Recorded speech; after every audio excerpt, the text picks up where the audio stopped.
Retrouvez tout le business avec le Bonito Foot de Beauzelle. Le Bonito Foot, le partenaire foot de votre entreprise.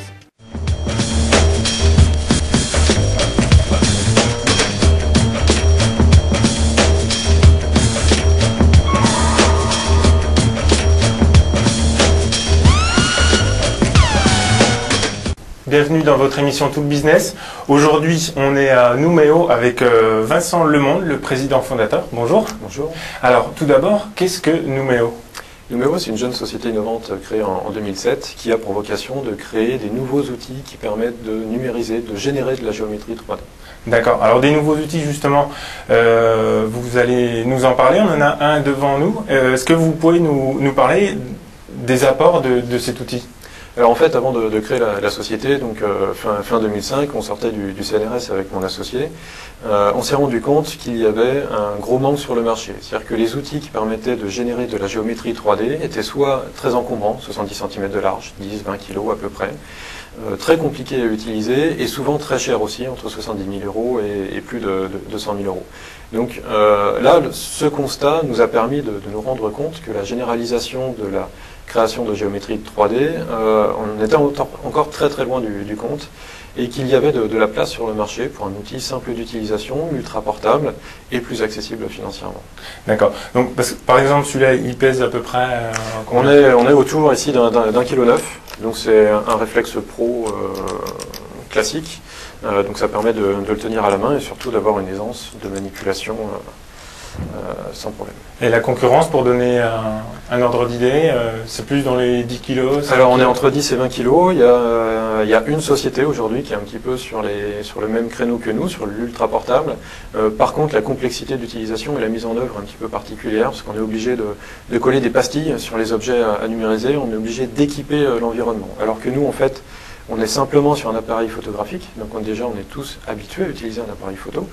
Donc il n'y a pas besoin de formation très particulière pour le manipuler. Et à aucun moment il y aura de contact avec les objets à numériser. On passe juste autour. On filme et à la fin du film, on a ce qu'on a filmé mais en 3D. D'accord. Ça se branche tout simplement sur un ordinateur? C'est un périphérique USB classique. Donc on va l'utiliser sur des mini PC par exemple pour des cas d'utilisation un petit peu extrêmes.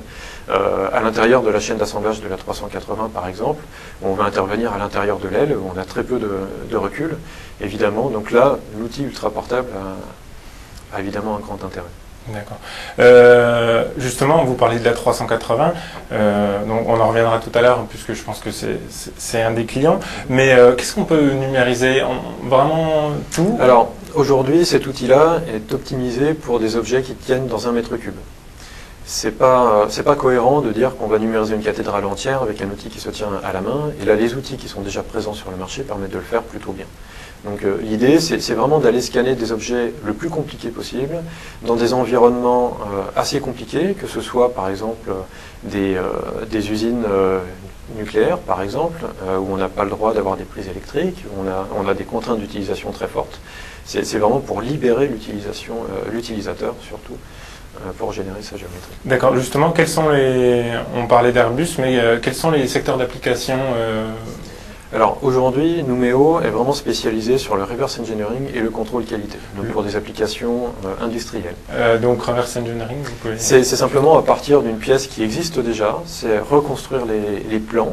Typiquement aujourd'hui sur Airbus, mais il y a le cas pour des gens qui font des hélicoptères et d'autres choses, il y a beaucoup de plans qui n'existent pas en 3D. Et pour des problématiques de maintenance, tout simplement, donc pour reconstruire une pièce, on est obligé de reconstruire les plans en 3D. Donc on va filmer un objet qui existe déjà, et à partir de cette reconstruction 3D-là, on va reconstruire l'outillage qui permet de reproduire ces pièces. C'est la fin des infographistes. Alors ça, on est sur des applications industrielles, donc ça ne va pas tout à fait toucher les infographistes. Alors effectivement, dans l'infographie, on peut imaginer quelqu'un qui va travailler de la pâte à modeler, enfin qui va faire quelque chose avec ses mains, et au lieu de passer un temps assez incroyable dans 3ds Max pour refaire la modélisation from scratch, on peut tout à fait imaginer scanner cet objet, donc cet objet physique, et repartir beaucoup plus rapidement sur la créativité. Donc éliminer chez l'infographiste tout ce travail laborieux de reconception, de remodélisation from scratch. D'accord. Alors on parlait Airbus, industrie, mais il y a également la santé, le patrimoine à venir. Alors ça, c'est des secteurs d'application qui sont un petit peu à part. Aujourd'hui, on a des partenaires spécialisés qui vont porter le produit sur ces marchés-là. Mais aujourd'hui, le cœur de métier de Numéo, c'est vraiment l'industrie. D'accord. Quels sont les partenaires justement avec lesquels vous travaillez? Aujourd'hui, c'est beaucoup d'Assosystèmes, c'est beaucoup Airbus, c'est beaucoup EADS, le groupe EADS. Ce sont des gens spécialisés dans ce milieu industriel et de l'aéronautique et automobile en particulier. D'accord, toujours bien implanté en Midi-Pyrénées. En Midi-Pyrénées, d'Assosystèmes, c'est quand même plutôt à Paris, donc voilà, on sort un petit peu. D'accord. Quels sont les tarifs à peu près de... Alors aujourd'hui, on a une gamme qui va sortir, mais on va la sortir petit à petit. Ce produit-là coûte 25 000 € aujourd'hui, et on a une version couleur qui va sortir en juin 2010 et qui là est plutôt positionnée à 40 000 €. D'accord. Par rapport à la concurrence La concurrence, c'est le double. Donc on est plutôt à partir de 50 000 € et quand on monte en gamme, on monte très vite à 60-70 000 €. Par rapport au développement de la société, justement, il y a quelque chose qui vous freine par rapport à ça, puisque vous avez visiblement quand même un boulevard au niveau tarif et puis oui. performance de l'appareil, ou ça se passe bien? La société se construit petit à petit. On est quand même assez jeune, créé en 2007. Aujourd'hui, on est une société de 15 personnes, très majoritairement composée de techniciens, enfin de gens qui travaillent dans la science. Donc maintenant, sur 2010, on va plutôt renforcer les équipes commerciales, évidemment, pour avoir une présence mondiale. Aujourd'hui, c'est très français. On va l'étendre à l'Europe petit à petit. On est déjà beaucoup tiraillé par les États-Unis et toute la partie Asie, où il y a des marchés qui sont assez intéressants à prendre. C'est des gens qui sont très réactifs et très preneurs. Donc on a déjà beaucoup de contacts là-bas. Donc là, l'idée, c'est vraiment renforcer cette équipe commerciale pour pouvoir s'étendre très vite. D'accord. Vous parliez justement de la création assez jeune. Est-ce que vous pouvez nous en parler justement, parce que vous êtes passé par un incubateur d'entreprise, qui est un système un petit peu particulier. Alors on connaît assez bien tous les processus de création d'entreprise et surtout ceux qui visent l'aide vis-à-vis de chercheurs à créer des entreprises. Donc nous étions docteurs du CNRS, donc terminé en 2005. À partir de là, on a testé notre idée, donc le constat dont on a parlé tout à l'heure. Et à partir, on a testé à travers l'incubateur Midi-Pyrénées, donc qui est un organisme constitué de chargés d'affaires spécialisés dans les différents domaines de l'entreprise, que ce soit économique, financier, marketing, commercial, juridique, etc. Et ensuite, on l'a testé aussi par rapport à des concours, donc le concours du ministère de la Recherche, qui vise à primer des sociétés technologiques. L'incubateur, le système permet de donner un local à une entreprise, de faciliter toutes les démarches administratives, de se concentrer vraiment sur le projet. Alors c'est ça, mais c'est surtout d'ouvrir les yeux aux créateurs d'entreprises qui sont normalement plutôt des scientifiques, qui ont beaucoup de choses à apprendre évidemment sur tous les autres volets. Voilà, surtout tous les autres volets. Donc c'est effectivement des locaux, mais ça je dirais c'est plutôt anecdotique. C'est plutôt des discussions, des rencontres et un plan d'attaque finalement. C'est ok, aujourd'hui j'ai une idée qui est innovante, j'ai une techno qui est innovante, qui paraît sympa. Par contre, comment la mettre sur le marché? Donc là c'est tout un plan d'action qui est mis en place avec l'incubateur. D'accord. Vous parlez justement de tester ce concept-là dans l'incubateur. Vous avez reçu plusieurs prix, donc je pense que les tests étaient bons. Vous pouvez nous parler et revenir un petit peu sur ces différents prix? Alors on a eu des prix en Midi-Pyrénées, c'était le prix les Septuors de la Dépêche par exemple, les prix donnés par Midi-Pyrénées Innovation, qu'on a eu 3 années de suite. On a été primé ingénieur de l'année aussi par le syndicat des ingénieurs français. Donc c'est la CNICEF, et en partenariat avec l'usine Nouvelle. On a aussi gagné le prix de l'entreprise innovante de l'usine Nouvelle l'année dernière. Tout ça, c'est des choses déjà qui créent du buzz autour de la société, donc ça pour la presse évidemment c'est assez important. Et puis ça nous donne confiance aussi, ça nous montre qu'on n'est pas des inventeurs fous dans notre cloisonné dans notre labo, mais vraiment qu'on a réussi à créer une vraie innovation, c'est-à-dire un produit qui rencontre un marché. D'accord, il y avait des sommes d'argent avec ces... Il y avait évidemment certains des sommes d'argent, d'autres fois c'était plutôt des articles de presse, mais les deux sont bons ensemble. Sont bons, effectivement. Donc vous avez été aidé par les business angels, est-ce que vous pouvez nous parler un petit peu de ce concept Alors, nous, déjà, bon, on est une société de 15 personnes, on a simplement annoncé le produit il y a un mois, donc forcément le chiffre d'affaires généré par ce produit-là est assez faible. Donc pas tout de suite, voilà, avec une conception assez longue en plus. Voilà, assez longue, assez compliquée, parce que c'est un produit industriel, c'est matériel aussi, c'est pas que du soft. Donc il y avait des besoins financiers qui étaient assez importants. Donc on s'est forcément lancé dans des tours de table, ce qu'on appelle des recherches d'actionnaires extérieurs pour financer l'entreprise. Donc dans ce cadre-là, on a rencontré des fonds institutionnels comme l'IRDI et le Fonds d'amorçage Midi-Pyrénées qui ont investi dans Numéo, et puis aussi le concept de business angel, c'est-à-dire des gens qui ont eu une expérience industrielle assez intéressante, donc qui ont beaucoup de choses à nous apprendre et qui en même temps ont pu compléter financièrement, nous amener des apports financiers supplémentaires. Donc là, c'est Capital Angel, qui est un groupe de business angel sur Midi-Pyrénées, qui ont étudié le dossier donc, à plusieurs personnes ensemble et qui ont investi dans Numéo. Ce sont des gens qui nous suivent aujourd'hui d'assez près et qui peuvent nous donner des conseils sur la stratégie à avoir. D'accord. Justement, on va passer à la dernière partie de l'émission sur l'actualité. Du 7 au 11 décembre, c'est justement la semaine des Business Angels.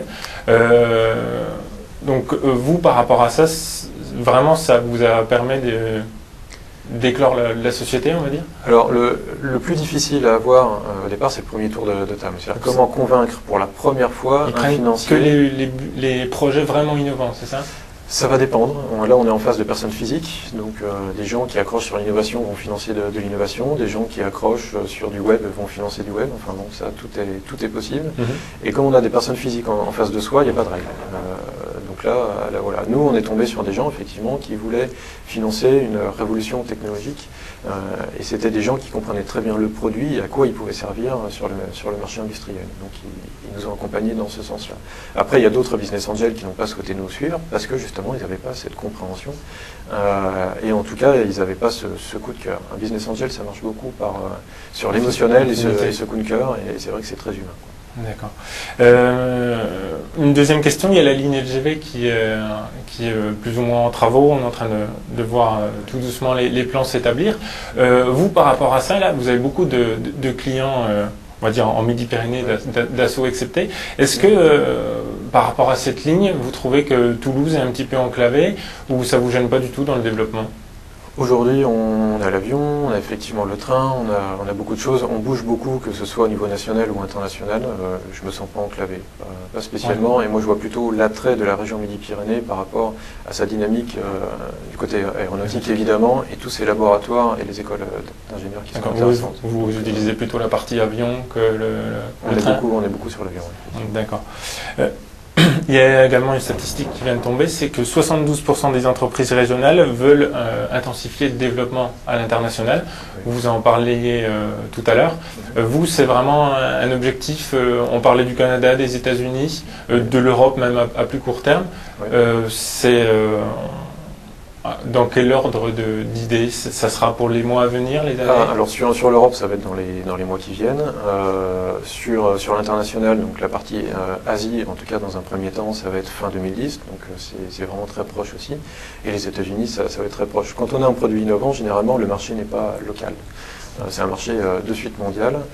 Aujourd'hui, il y a des gros besoins, il y a un train qui est à prendre, donc il faut absolument qu'on le prenne maintenant, et pour le prendre maintenant, il faut aller assez vite. Donc les contrats vont engager justement avec l'Asie, les États-Unis, ça va augmenter beaucoup en volume, je pense, il va falloir s'adapter très très vite. Nous, de toute façon, la part estimée des ventes en France sera très limitée par rapport aux ventes mondiales. C'est vraiment, d'accord. Également, c'est le salon de l'entreprise Midi-Pyrénées qui s'est terminé récemment avec les trophées INPI. Justement, on parlait de ces trophées. Vous, est-ce que vous le connaissez particulièrement, ce trophée? Qu'est-ce que vous pensez du salon de l'entreprise en Midi-Pyrénées? Alors, le salon de l'entreprise, c'est lui qui nous a permis de nous lancer. C'est-à-dire que quand on avait l'idée de la création d'entreprise, on s'était dit avec mon associé, est-ce qu'on attend quelques années d'avoir l'expérience qui va bien au milieu industriel, ou alors est-ce qu'on se lance maintenant? Quand on est allé au salon, on s'est rendu compte qu'il y avait beaucoup d'organismes qui étaient là pour soutenir les créateurs d'entreprises. Donc finalement, on s'est dit, voilà, autant le faire maintenant. Il y a tout qui est prêt pour. Là, on n'a rien à perdre, donc voilà. Donc c'est un organisme à l'intérieur du salon lui-même qui Non, vous a non, permis- là on a rencontré Vous tout ce avez- qui était incubateur Midi-Pyrénées par exemple, on a rencontré la région et toutes les aides qu'il pouvait y avoir, on a rencontré l'INPI, enfin, on a rencontré Oseo surtout, qui est le principal partenaire de toute entreprise innovante. Donc quand on s'est rendu compte de tout ça, c'est sûr qu'on pouvait créer la société de suite. Il y avait un accompagnement et quand on crée une entreprise, on a toujours peur de la feuille blanche finalement, parce qu'on part de rien et on va pas forcément toujours, on ne sait pas toujours où. Le fait d'avoir ces gens autour de soi permet de se remettre en question en permanence, d'essayer de retravailler le projet et de le faire mûrir plus vite que si on était seul. Donc vraiment un salon qui, pour vous, a été décisif en tout cas. Absolument. On a fait le tour à peu près de la question. Je vous remercie en tout cas de nous avoir accueillis dans vos locaux. Et nous, on se donne rendez-vous pour un prochain Tool Business la semaine prochaine. Merci et au revoir.